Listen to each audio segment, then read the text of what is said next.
Исәнмесез, хөрмәтле тамашачылар. Яңа гасыр каналында Ком сәгате тапшыруның чираттагы чыгарылышы.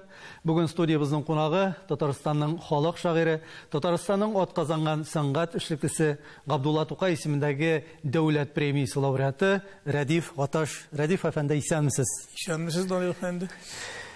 Рәдиф абый, сезгә юлланган сораулар бик күп җыелды. Кайсыннан башларга микән дип менә баш ватам.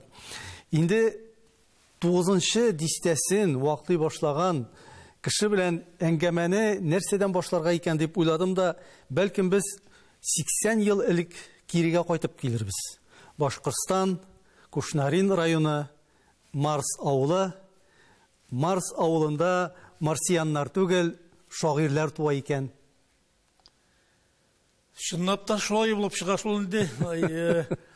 Туган авылым Кушнарин районы, Марс дигән авыл, кичкенә генә урман эчендәге авыл ул, урман аланына башланган күршедәге Гомәр авылыннан күчеп отырганнар. Әткәйләр, әнкәйләр шуннан күчкән. Нигә Марс дип куштылар микән, Рәдиф абый? Ул заманда бит шундый исемнәр инде. Колхоз исемнәре дә, авыл исемнәре. Димәк, әле ул авылга дигән чагыштырмача яшь авылы, име? Яшь авыл. Ул 27-28 еллар өзлегә чыккан. Әле минем бер фотосурәт эзләп таптым. Ул 31 елында төшкәннәр. Менә үземнең Гатауллиннар кланы дип куйдым инде аны. Бит ул әле анда минем карт әтәй дә, нәнәй дә, ягъни әткәнең әнисе әткәй, әнкәй, аларның абзыйлары, шундан Зурнәй дип, Зурәтәй дип, һәм кичә малайлар да төшкән. Шул балалар белән бер фото. 31 елында төшкән фото. Бүгенге көндә авыл белән элемтәләр бармы, юкмы? Ничек яшәп ята авыл бүген? Авыл шул бөтен авыллар шикелле битеп бара инде. Авыллар, ул да бәләкәй авыл иде. Без үскәндә башлангыч мәктәп бар иде. Абыйлар шунда укыды. Мин дә укыдым. Ләкин мин укыганда инде 3нче класстан күрше Сәйит авылына Карл Липкнихт дигән еллык мәктәп бар иде. Шунда укып, йөреп укыдык. 2 километр ярымга йөреп укыдык. Җиңел битергәч инде, аннан соң 7 километрга Талбазы дигән урта мәктәпләр сирәк иде. Шул авылга ерак, йөрләрдән киләләр укырга инде, шунда укып, шунда бетердек. Сез 30 елдан артык Казан утлары журналында поэзия бүлеген җитәкләгән кеше. Сезгә инде бик күп шагыйрьләрнең, бик күп каләм ияләренең иҗатлары белән танышырга, укырга һәм аларны редакцияләргә туры килгәндер. Килгәндер генә түгел, килгән. Әйтегез әле, менә шагыйрьләрнең иҗатларына ниндидер анда төзәтмәләр керткәндә, редакцияләгәндә ихтиярсызданмы, ничектер менә үзегезнең стилегезне аларга тагу булмадымы? Һич юк, алай итеп булмый берничектә. Булмый. Мин эшли башладым 75нче елны. Казан утлары, мин 36 ел эшләп киттем, 70 яшымда генә ялга. Ул чорда шагыйрьләр бик күп иде. Зур шагыйрьләр, Али Хәсән ага Туфан, Сибгат Хаким, Нури Арсланов, Мөхәммәд Садырый, башка Нәби Дәүли булсын, Галим Җанлатов, бик күп уртабын бик көчле иде. Шәүкәт Галиевләр, Илдар Җилләр буыны, яшьрәкләр үзебезнең буын. Һәм сез аларны редакцияләргә туры килде. Редакциялау түгел инде. Аны сойлыйсың. Сойлыйсың үзеңнең зәвыкка карап түгел, гомум кабул ителгән кагыйдәләргә карап, әле аннан соң редкаллигә укыйдыр иде. Редкаллигә әлегә баягы Сибгат Хакимнәр, Шәүкәт Галиевләр, башкалар, алар үткәрсә генә. Алар. Шуңа күрә бик җитди иде ул вакытта. Инде яза торган кешеләр тагында авыррак холыклы бик күп иде. Һәм барсында әйберләрен бастырып чыгасылары килә. Барса дәгъвәле халык, шагыйрлек ниндидер бер электриктән шулай булган ул. Хәзер дә шулай ул менә әйтте. Һич уйламаган җирдән я тәнкыйтьче кеше, я элеке прозаик кеше картайгач китап чыгарасы килә башлый. Шагыйрь буласы килә.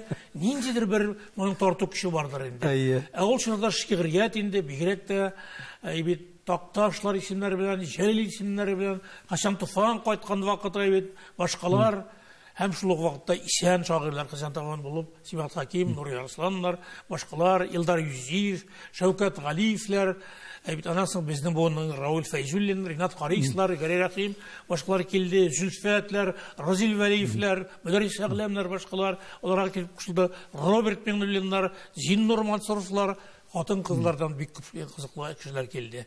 Әйбет, Саҗидә Сулейманова, ишән ул вакытта безнең Клара Булатова, соңыннан Лена Шагырҗан шикелле асыл шагыйрәбез.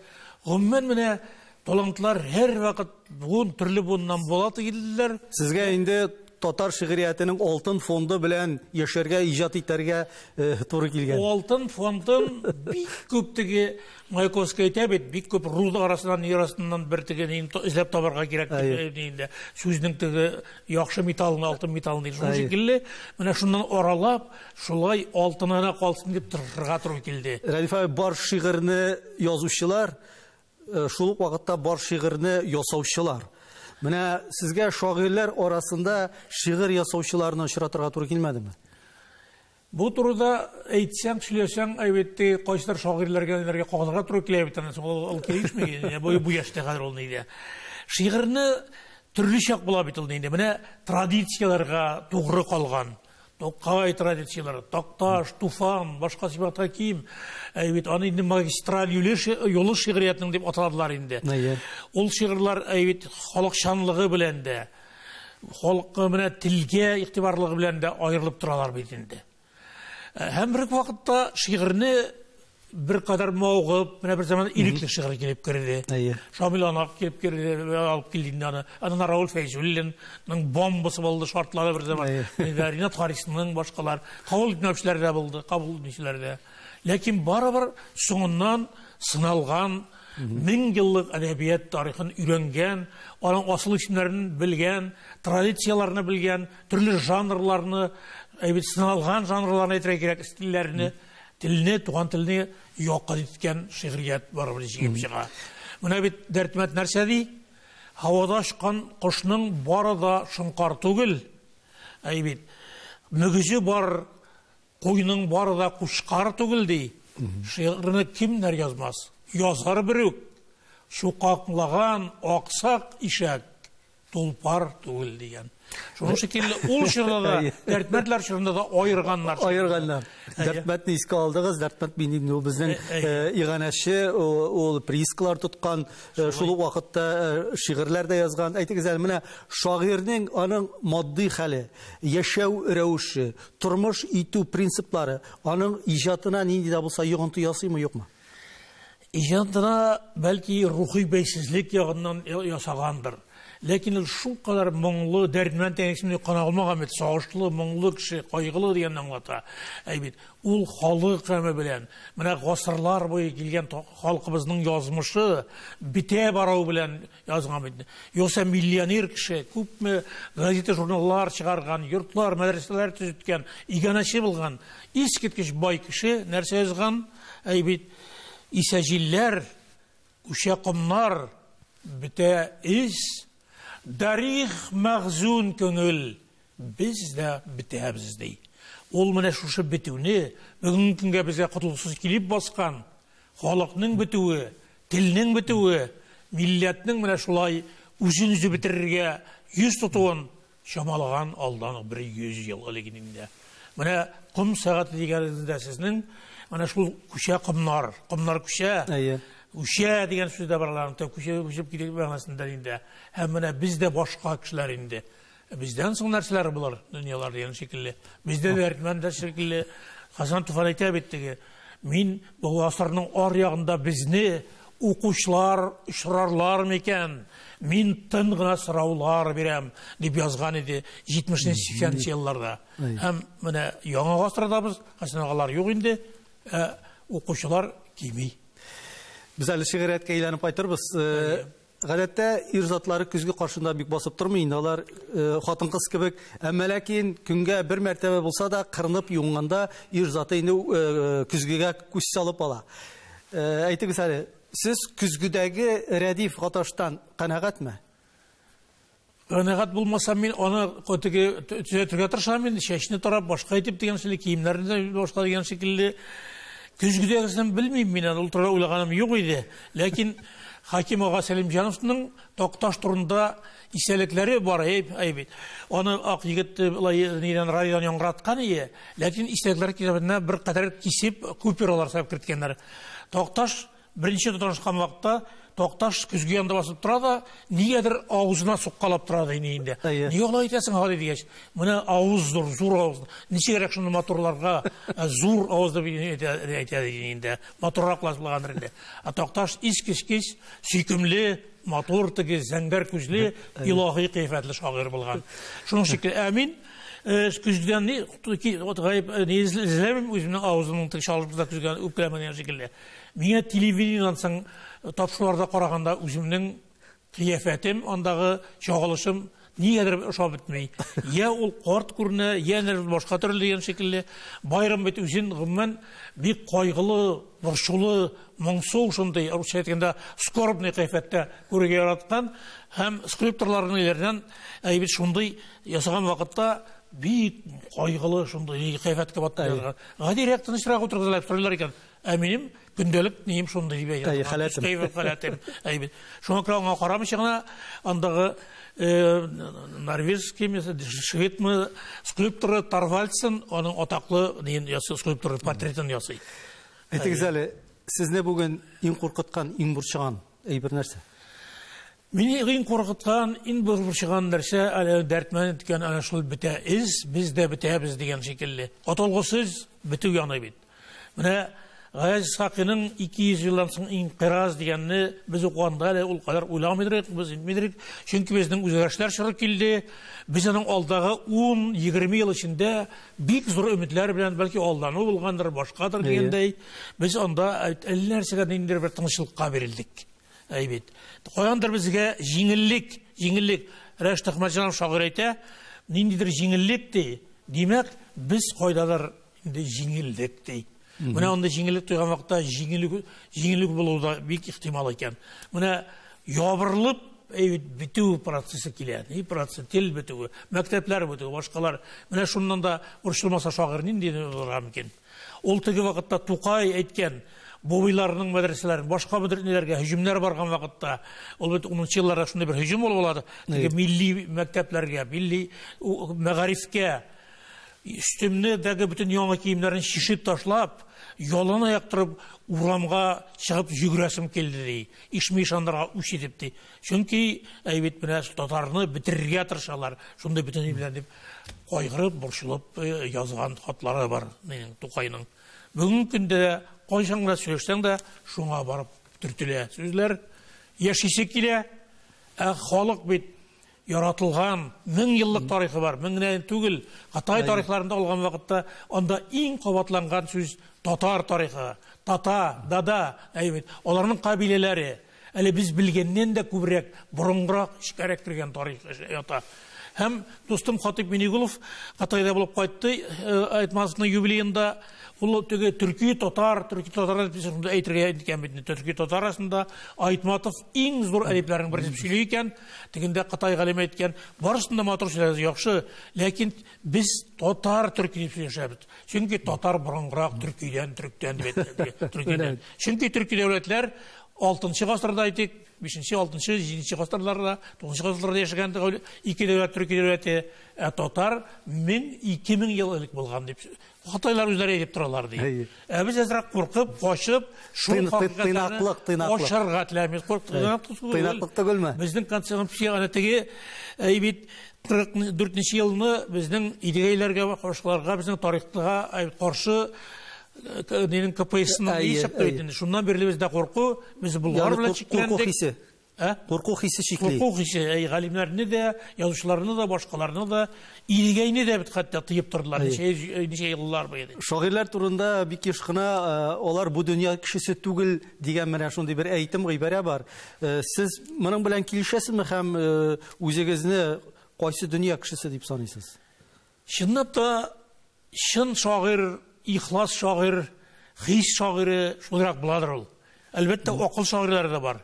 Бүтінсін үшеп ятырған, бүтінсін біліп, білімі де оның камил була, башқасы да хотада жібермей ол тұрбышында да, язғанда башқасында да деген шекелі бір жүз әйтелмесін табиғат яратқан була. Ләкин міне хиспен яралған шағирлар. Шуңарға фикері де қошылған болса хисте, ана ушул әйткен традицияларына нелерінде өзләштірген болса, табиғаттан да берілген бір түрлі, я шешенлік те қошылса, импровизаторлық, бабишлар толанты шекелі. Есе Ояндар килеп чыккан безнең әллә көнчыгыш шигърияты, әллә безнең элекке шигърият, әллә үзенең мишар ягын иткән Токташ шикелле менә бер дahiyana килеп чыккан кешеләр була. Килеп әдәбиятка килгәндә үк. Үзе бер пәйгамбәрме ул, шагыйрьме, юкмы? Менә инде ул сиңа миллионнарын масларның bütün хисләрен, омтылышларын сеңдерә, күрсәтә, чагылдыра, аңа һичшиксез ышанасың. Һәм бер вакытта хис кешесе Токтар mesela тиз үпкәләүчән булган. Һәм тиз бетә. Бер вакытта бик гакыл кешеле булган, гакыллы эшләр эшләгән. Бик кыска гомерендә дә бик күпне кичергән, мактауны да, тәнкыйтьне дә кичергән, ләкин искиткеч популяр булган һәм шигырьне гаҗәеп укыган. Менә сез әйтеп киттегез, тормышта хата да җибәрми торган дип кайбер шагыйрьләр. Менә кешенең бит бик иш кына тормышында менә 180 градуска үзгәргән чорлары була. Яисә ул аңа шулай эшләргә мәҗбүр була, яисә ул үзе шул карарга килә. Сезнең тормышта менә үзегезнең яшәү рәвешегезне дип әйтим, тормышка карашыгызны менә шулай кискен бурылыш ясаган шөр булдымы, юкмы? Тормышка караш дигәннән без бит инде социализм балалары. Социализм Роберт Нунеллинның юбилейны кайткач, аның әнисе ул да мәрхүм инде бик акыллы, бик шундый билеме артык зур булмаса да шул кадәр 5 баласын да тәрбияләп үстергән, искиткеч бер ана образы Гөлҗәүһәр исемле. Сүз алды да аның юбилейында шундый сөйли. Менә мәрхүм Совет властын инде тиргибез инде, ләкин аның бик яхшы яклары булды, фәлән эшләп китте. Шундый матур итеп мәрхүм Совет власты дип инде. Беренче тапкыр ишеттек шунда. Ул сүзне Гариф Агановлар, башкалар, безнең Шәүкәт Галиев, Илдар Җүсләр бар, юбилейда Башкортстанда бу инде. Менә шуның шикелле бу мәрхүм Совет власты булмаса, без әтисез мәсәлән 3 малай үстек. Мин мәсәлән көтү күтәргә ярамас идем дип уйлыйм, ул бик менә карап торам да, көтү шеше бик авыр зур икән бу карап торам диде. Хәзер бит таба алмыйдыр анда кешене. Көтүче кеше юк. Бит диде. Менә без шул китаплар укып, мәктәптә укып, бит кеше булдык. Минем абыем да Рәшит исемле, Рәшит Гатауллин шагыйрь, ул Башкортстанда яшәде.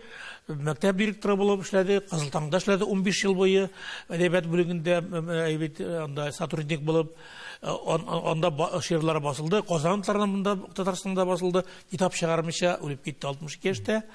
Хәзер мин аңа 2 китабын чыгардым. Әле узган елда аның менә калын бер томлык әсәрләрен чыгардым. Кайсы да булса шагыйрьнең шигырен беренче тапкыр ишеткәндә, аның язу стиленә карапмы, бу шигырь менә шушы шагыйрьнеке дип айырып әйтергә мөмкинме өлешчә? Менә без радиодан тыңлыйбыз җырларны, тавышына карап җырчыны беләбез. Менә bunсы фәлән җырчы, bunсы фәлән җырчы тавышына карап һич белеп булмый.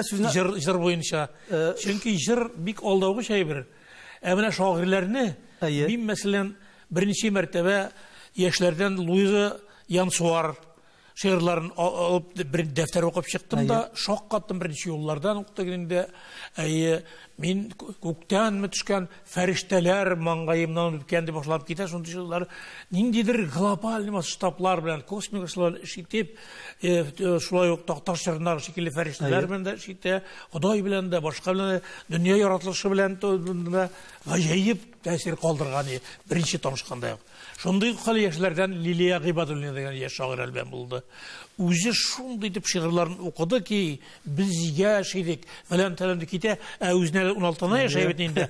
Lakin teki o'zining şiirinde, o'zining aldanılarında, xiyallarında, başkalarında dünyanın özgərlikçilərində duymuş yaşayın indi aldanıp bilgen şekilde şunday farazlaw var idi, fikirlew var idi, güzellew var idi. Mine bularning şair bulası indi birinci tanışkanda bilgileydi.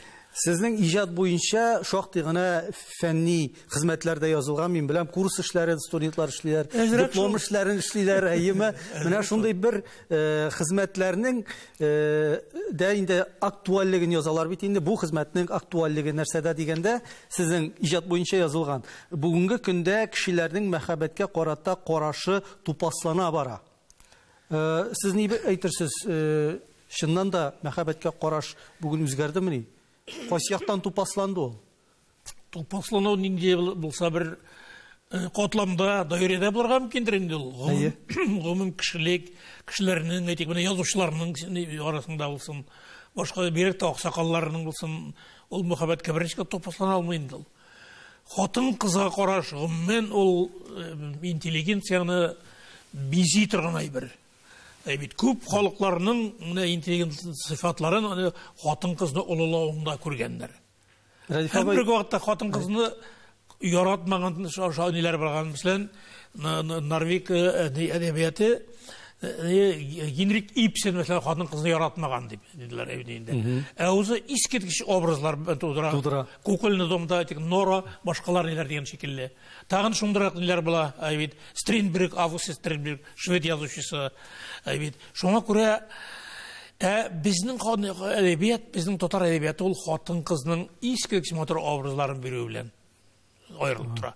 Шәхсән сезнең өчен шигырь язарга этәргеч ул нәрсә? Ул гашыйк булымы, ул ниндидер бер кичерешләрме, ул стрессмы, куркумы, ачу кабарумы? Нәрсәдән сезне иҗатка этәргә мөмкин? Соклану хисе, ярату хиседер. Нәрсәнедер менә яңа бит кеше белән танышкач аның сыйфатлары бигрәктән хатын кызның матурлык үзеннән үзе яле битә инде ул. Юкка гына Достоевский матурлык дөньяны коткарыр ди әйбит. Шуның менә гаҗәп кызыклы Казанлылар журналының 3нче санында безнең Ландыш Әбударов дигән яшь язучының Умарта дигән романы басылып чыкты. Вакыты булса шуны укып чыгыгыз әле. Ул шунда менә бүгенге битеп баручы татар авылының ничек матурлыкка битараф булуын, яшь матурлыкның аңа кирүен, аны авылны сакларга тиешле булуын, бик кызыклы образлар белән бер авылда бик гүзәл кыз туа, кыз бала туа. Бала чагыннан бирле гаҗәеп кеше шамастай матурный, моңардан куркаларын сәдер.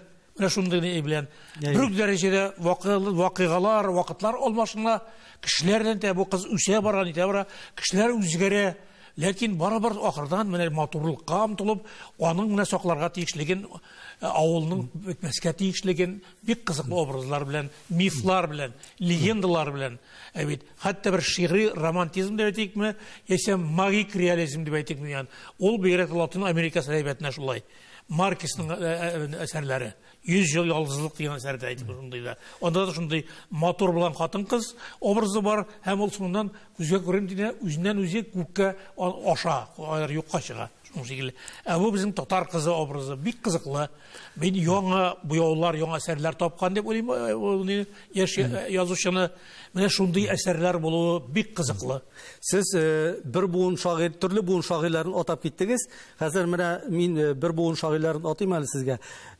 Ринат Харис, Гәрәй Рәхим, Рөстәм Миргалим, инде мәрхүм Рауил Файзуллин, Рәдиф Хаташ, менә 5 шагыйрь, 5 егет, 5 чурдаш, замандаш дип әйтик, әйеме, сабакташлардадыр әле.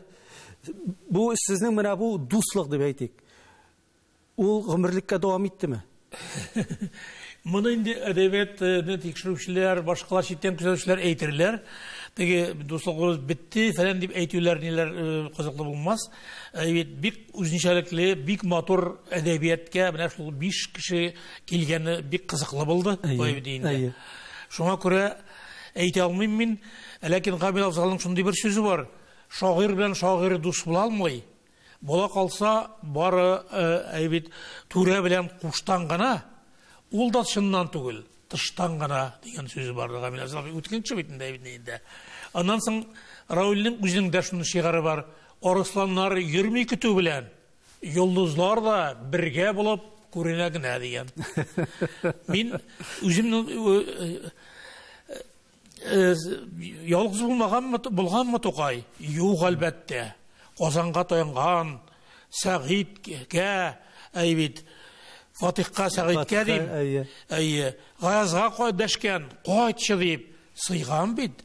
Бер юлы ничә арыслан тәкъдкә дип язам мин. Андый очраклар да бар. Аны шундый сыйырга тиеш дип уйлыйм мин. Чөнки 20нче гасырның башында алар безнең әдәбиятның алтын баганалары бик күп булганнар бит, бер 10-15 гаҗәеп әле бүген дә без аларны өйрәнеп бетерә алмыйбыз. Шуңа күрә әгәр дә безнең чорда шундый бергәлек бер буын килгән икән, Ул әлбәттә бик матур тәэсир калдырган. Башкалар өчен безгә шәк кына әзрәк яшәк булган Разил Вәлиев тә, Зөлфәт тә, Мөдәррис Әгләм дә, Зиннур Мансуров та, Роберт Миңлин да, Лена Шагырҗан да, башкалар да ялганып китте. Бергә тотышып яшәдек. Аннан соң менә Ркаиллар килде инде.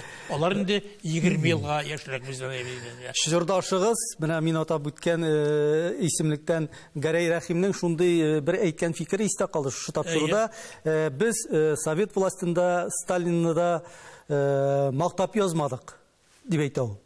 Мактап язмау ул горурлыкмы, ул батырлыкмы, ул нәрсә ул? Сталинга безгә соңгы инде аны мактаудан юк иде аны вакытта. Властьны мәсәлән Ленин язгаладык инде яздык. Рауль Фәҗвилин дә, Рөстәм дә, бит башкалар да яздык. Нигә язмаска Ленин? Ленинне без уйлаган идек бит инде Татарстанны түзгән дип. Аны без каян беләбез ул вакытта? Татарстанның автоном дәүләтләренең тарихы, яисә анда башка курылыш, дәүләтчелек өчен күп көрәш барган, милли мәҗлесләрне башкалар берсенә белмидек бит, укытмыйлар бит. Без әлбәттә анда Ленинга да бик рәхмәтле идек, анда шигырьләр дә бар. Бит. Һәм гомумән әле ул теге менә заманнар алмашынды дип зур фигураларга, зур шәхесләргә, тарихта зур ралган кешеләргә һөҗүм итү бит соннан килеп инде килеп дигәндәй. Ул матур күренештә түгел. Я кешегә алгышлык да мөмкин. Бит юкка безгә түгел бит. Әле Мустай Кәримнәр дә, башка шагыйрьләр дә, Сибгат Хакимнәр дә күңелем Ленин белән сөйләшә иде.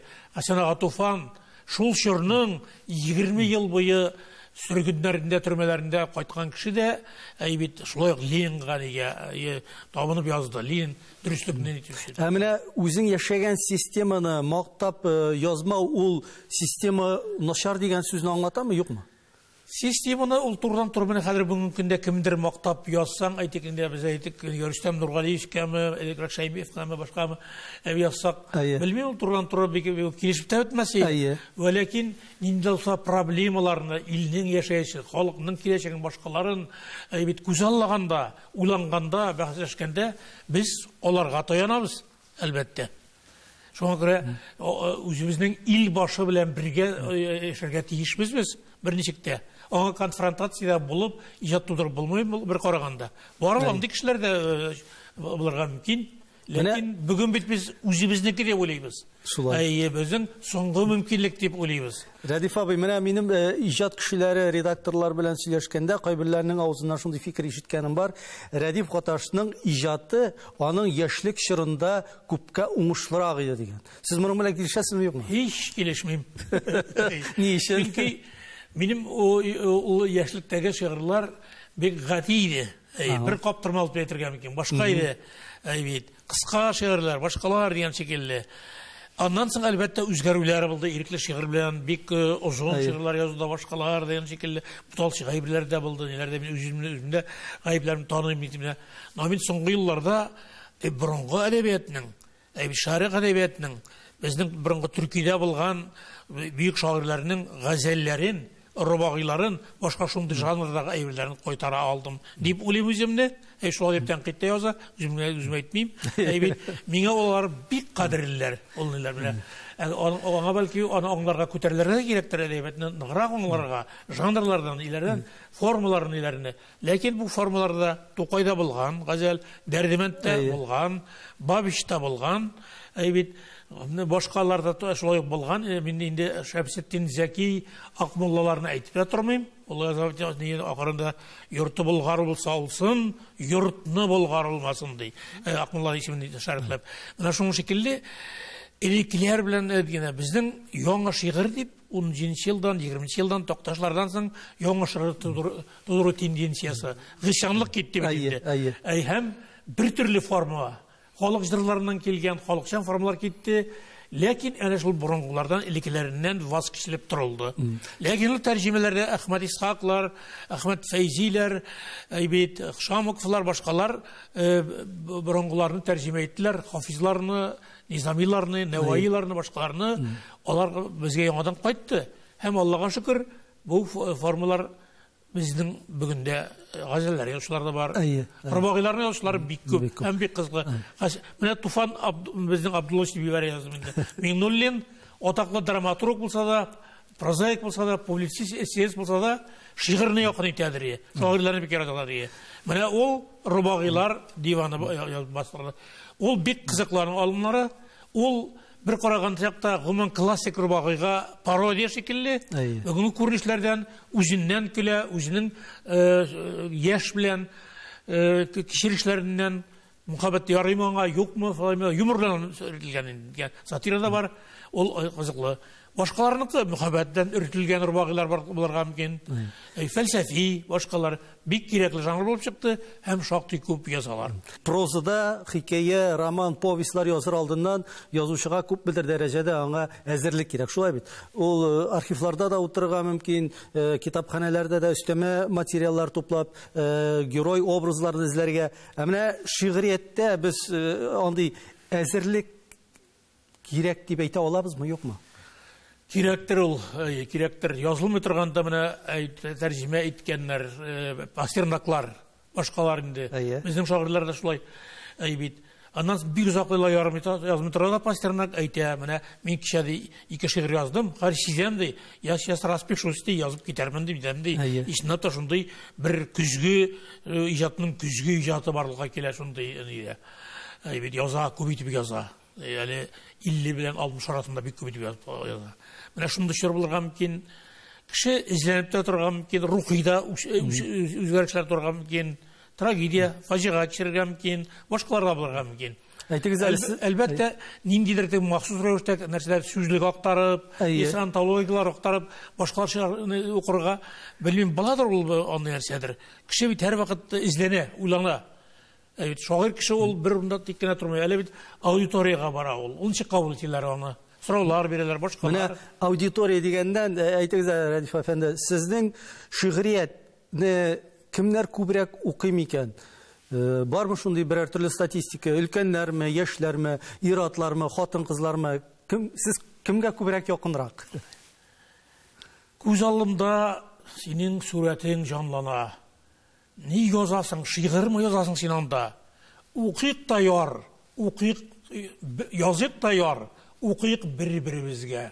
Şiir uquşu azaygan zamanda. Deyip aytam men bir şiirimdayım. Demek, şiirini uquşu da auditoriyada bite-bite.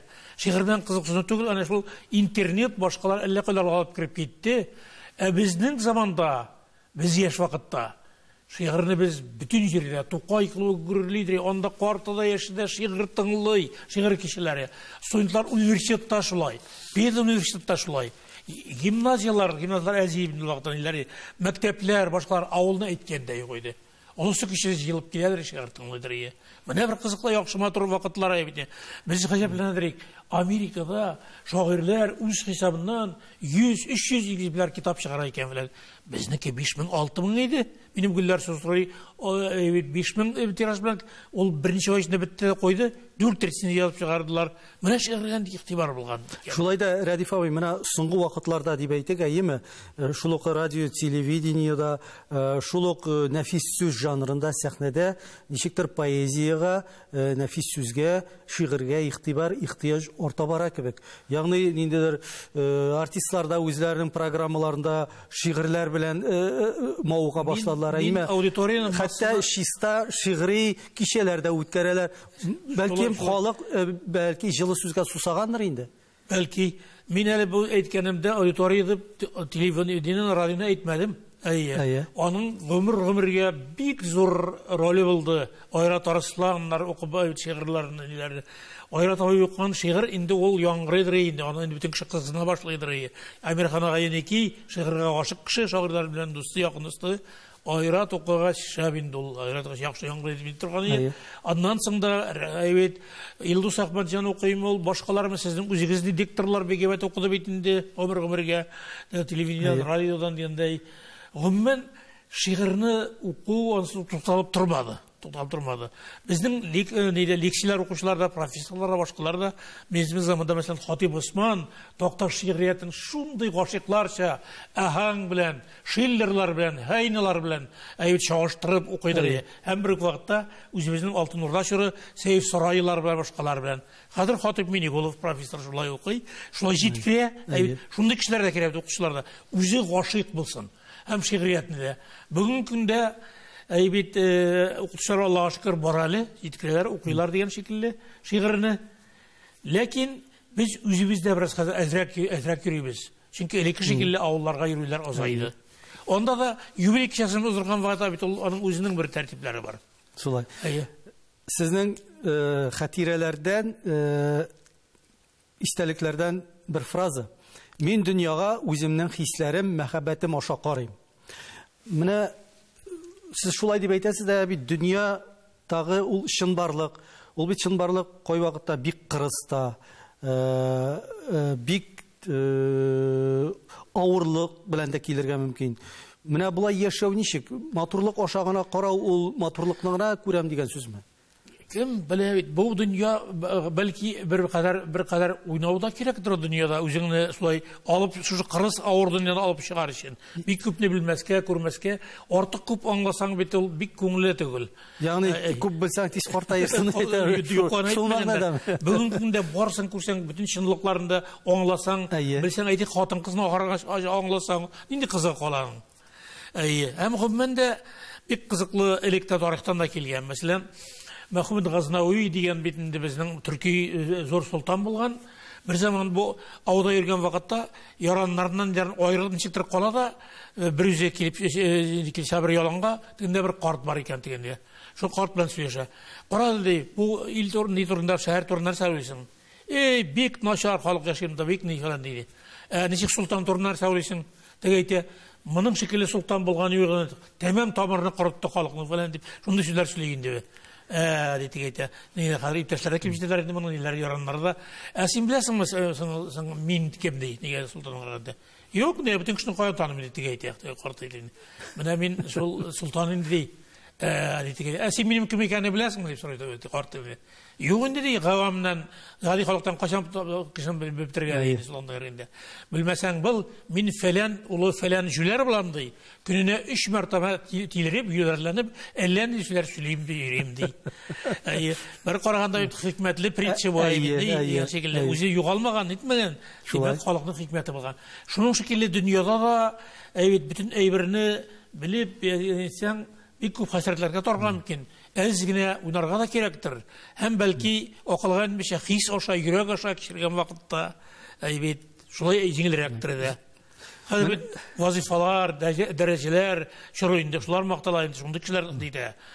Назар Нажми дигән шагыйрь язган, дөньяны дәрәҗәләр тутмый, акыл йөрәк тота дөньяны ди. Менә мин шул йөрәккә ышанам. Нигә безнең юбилеенда Роберт Миңнуллинның Әмирханага әйтә, бик мактап тын сөйлән ярата. Менә Роберт, синең һәр вакыт акыл йөри алда ди. Бүтән җир эшлисең, депутат та, ни дә, бүтән эшләреңдә яхшы бара беләбез. Ләкин син шагыйрь ди. Без шагыйрьгә күбрәк ышанабыз. Шагыйрьне күбрәк яратабыз ди. Бүгенге тапшыруга алып килгән менә бик матур 2 җыентык китабыгыз бар. Шулардан берәр шигырьне укып китсәк, минемчә урынлы булыр. Шокты урында булыр ул. Менә мәсәлән, чынлап инкыйлаб ни? Иблис мәкре. Ник дин телгә һөҗүм, аның ахыры. Без белмәгән нинди көч чыга үскә. Аллаһның да шиксез бугай сабыры. Чөнки бит нәрсәдән килеп чыга бу шундый әйберләр? Дөньяның көчләр нинди катлам идарә итә икән? Шуны уйлансаң бик күңелсез бит инде. Тираннар курку ялу белми, явыз эшендә Ходай белән көйли.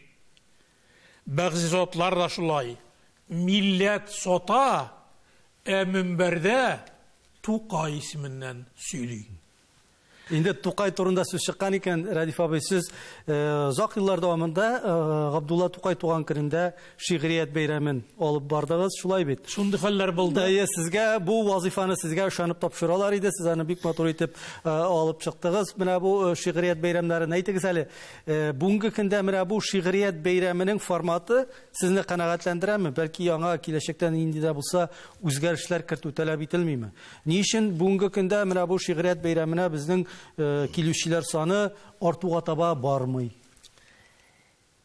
Мин уем Язучылар союзында идарәсендә мен икенче мәртәбә сайладым, идарә әгъзасы булып, һәр вакыт әйтәм, Язучылар союзының мероприятиесе бу, шигырь бәйрәмен үткәрү аның җилкәсендә, һәм аны әлбәттә бер шагыйрь алып барырга тиеш.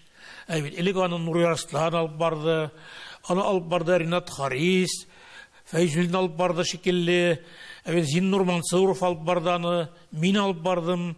Шагыйрь алып барырга тиеш. Ул шагыйрьләрне шигъриятны яхшы белә. Шул вакытта шигърият белән таныштырып бара ул, шагыйрьләр белән таныштыра, бик кызыклы итеп. Әлбәттә анда җыр шикелле, шигырь сөйләү шикелле артистларны чакырырга мөмкин, ләкин шул булырга тиешле. Аннан соң әлбәттә шагыйрьләрне дә әйбит анда бик күп вакытны алып телевидениегә төшәлми калалар. 1 сәгатьлек китап ташырыла, анда инде иң башта укырга тырышалар, ләкин анда алга кемнеңдер бер җырчыны куялар икән, ул шактый вакытны алады. Бик күп кешеләр анда керәлми, үпкәләр китә, башкалар китә.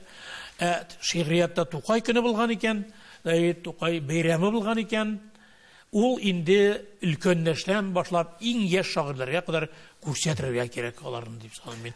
Менә без чорда мин инде моннан 55 ел элек әйтик, шигырь бәйрәмендә катнаша башладым. Иң беренче булып ирләр булып дигән шигыремне яңгыраттым мин шунда. Мин ул вакытта 25 яшь иде. Бик матур хәтирә булды. Шуннан бирле Казанда чакта һәр вакыт катнашып киләм. Бик әйбәт бәйрәм дип саныйм мин аны. Ул чын мәгънәсендә бөтен халыкның бәйрәме. Бер вакытта шул вакытта шигъриятны да халыкка җиткерү урыны булырга тиешле. Минем ул турда шигырем да бар. Менә шушы Тукай үзенә җыя халыкны. Гасырлар буенча килгән гамны, моңны, шишәннәрне җыя. Шишәннәр бу халыкка шишәнлек булырга тиешмендә. Акыл ияләрен, әле күрәсәз шикелле киләчәген, тарих үткәнен белергә тиешле шагыйрь шуларны бергә җыя. Һәм әлбәттә без анда катнашырга тиешбез. Әле бит яңа лауреатлар көнне кабул була. Аңа кадәр күпме кылычлар чыңлаган була анда. Бит күпме нервлар кешеләр анда буза. Силкенеп. Бу бик көтеп алынган көн була инде 26 апрель. Бит менә шуңа күрә аны мин шундый безнең халкыбызның шигъриятның бер бәйрәме дип кабул итәм инде. Радиф абый, белүемчә сез бүгенге көндә эстрададагы җырларның текстларын бик үнәп бетермисез һәм аларның күбесен поэзиядан ерак тора дип саныйсыз. Әйтегез әле, менә бу хатаны ничек тә булса төзәтеп буламы, әллә инде моны вакыт иләгеннән төшеп калганын көтәргә кирәкме? Булмый. Чөнки безнең элекке вакытта радиода, телевидениедә, башкада җырлар буенча ни бар иде бит? Сәнгать советымы? Совет бар иде, совет комиссия үткәрде. Анда бит Сибгат Хакимнәр, Нури Арсланнар һәм башка композиторлар башкалар утырадыр иде. Алар бит җырларны иләрне бердә анда гади генә үткәрмидер иде. Гади кеше язганны түгел, туры килмәгән нидер теге караштырган гына рифмаларда була язылган язмаларны ярына. Һәм көйнә дә каратыш иде. Шуңа күрә мин үзем җырларга бик гашыйк, халык җырларына бигрәк тә, халык җырлары безнең рухны бик нык чагылдыра. Тукай әйткән чынлап та һич тә топламаган Раушан көзгүсендер дип әйтә бит. Менә безнең хәзер илһам булмагач, Рафаил Ильясов таюга элек инде Рәшит Ваһаповлар, Фәридә Кудашевлар башкалар, алар җыр белән шагыйрьләрне дә, әдипләрне барысын да тәрбияләделәр, бөтен халыкны тәрбияләделәр. Җырлы искиткеч. Бүгенге көндә аның функциясе бермә-бер артты, әле шулыгы бийек җырчылардан да. Чөнки ул телне сакларга тиешле.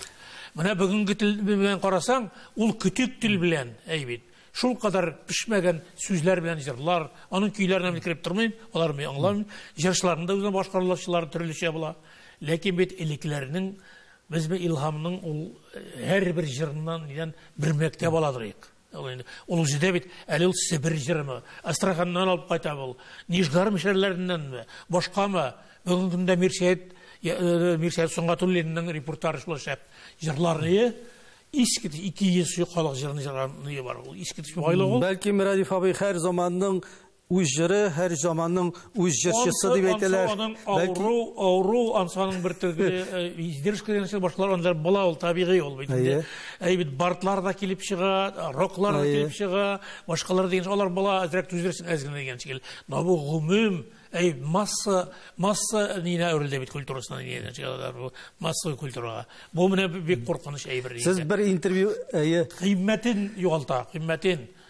Ул бит халык тәрбияләнергә тиешле. Булай да интернет тәрбияләй, барысы да дигән шикелле. Сез бер интервьюгызда Газинур Мурат белән Иркай Зайдулланы минем кул аша үткән шагыйрьләр, шәкертләр дип әйтәсез. Онда исем әйтмәгән мидер минем кул аша дип әйткәнне бер качта. Менә шундыйрак язма табылды. Башкалар әйтәләр менә шәкертләр. Бәлки башкалар әйттеләр микән? Мин үзем әйтмим, анда ни скромность юк минем дигән. Хатип ага мине Голов үзенең минем туразган мәкаләләрендә әйтә. Башкалар да әйтәләр, исемнәрне саныйлар бит Луизиан Соларны, менә Иркайларны, Зөлфәтне инде әлбәттә үземнең укучылар, мин аларны Мөслим районы Үрәзмәт авылында аны укыттым, Наиз Гамбәрне укыттым, бит Фәрит Гыйльми дигән прозаик бар. Аларны турыдан туры укытып алып килдем. Алар белән соннан бик дустана матур яшәдек. Бу Иркайларга әле Газинур ул минем укучым булып бирәк, минем тәнкыйтьчем. Иң беренче курста минем турда Озан Таракай журналда 2-3 мәкалә бастырды. Шуңгыра Аркайлга мәктәптә укыган вакытта хатлар язып тордым. Алар бөтенләй башка стильдәге, башка рухтагы шагыйрьләр. Ягъни зур шагыйрьләр. Ягъни барыбер алар бит инде сезнең шәкертләрегез дип чагыштырмача әйтергә мөмкин. Үзләре әйтсәләр, мин риза булам, зур шагыйрьләрне әйтәләр. Ләкин нәрсә була дигән шикелле белеп булмый. Менә яшьләр мәсьәләсе аерымы ул. Менә без бит өлкән булган, күп җитешәлми бездә, арашалмый бездә, яшьләр үсә, бик күп талантлар бар. Әле бит 20 яшьләр, 30 яшьләр дә бар. Бик кызыклы шагыйрьләр, ниләр белән. Бүген шагыйрь бездә инде теге безнең татар телендә рот төшенчәсе юк. Шулай да бүген шагыйрьләр түгел, шагыйрәләр өстенлек итә булса кирәк. Шагыйрәләр өстенлек итә икән, бик әйбәт, ләкин алар бик талантлы шагыйрьләр. Менә гомердә булмаганча безнең заманда мәсәлән, моннан 60 ел элек шагыйрьләр бармак белән санарлык кына. Нуршат Зайнәшева, соннан Саҗидә Сөләйманова, Клара Булатова булды, баштан ук булды. Аннан Лена шагыйрьчә. Моны ничек аңлатырга менә бу күренешне бүгенге? Бу күренешне нәрсә белән бәйле? Аңлатырга тормышны безнең хатын-кызлар алып барды менә 100 ел буена. Шуңа ул теге. Бүтән ирләр кырылды 100 ел буенда сугыш мишендә. Дөнья гаме иде, хатын-кыз, асыл хатын-кызларның иңендә. Хәзер дә шулай язам белгән өчендә дигән мин бер вакытта менә шул шигырьгә дә күчте дигән.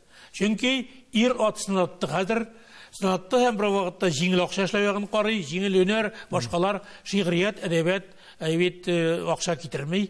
Хәзер һөнәргә санаучылар, хатын-кызларда да хис белән әнкәлек хисе шигъриятында тудыра, бер вакытта үзенең баласын да тәрбиялый һәм милләткә дәвамда тудыра. Ул шундый код салынган, әниликне. Шигъриятта да шундый матриархат килде дип исәпләм.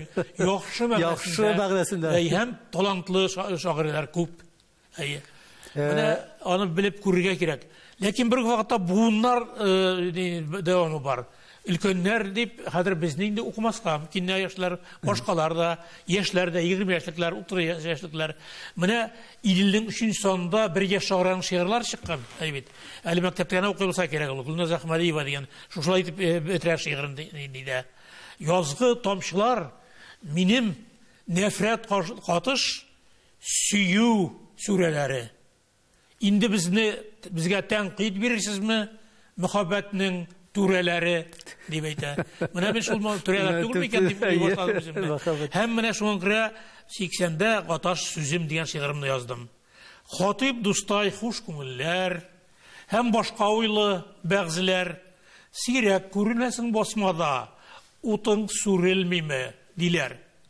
Әйтсә шулай нәскәй билләр, авыздан чәчеп инҗиләр, ilham berуші ут күзләр, үзе тірі шиғыр қызлар, Құдай yazған шедеврлар, бізді енді көрмей ұзар. Қойда кетті шат заманнар, иртен шәшеп, тиш ұрғаннар, юлымызға шығып гүллер, шиғыр болып күлген күннер. Хош көңіл дус, һәм бәғзілер, қортлығым алда көп сөйлер. Ғаташ деп танырмы ешлер, келешектен дәшер, кемнер, еш буын бізді білір мекен, ұғыр мекен? Білер Алла білсін. Таныр мекен? Ғаташ ғарапшадан тәржіме етілгенде ут һәм ялқын мәғнасын йөртә. Сусаған.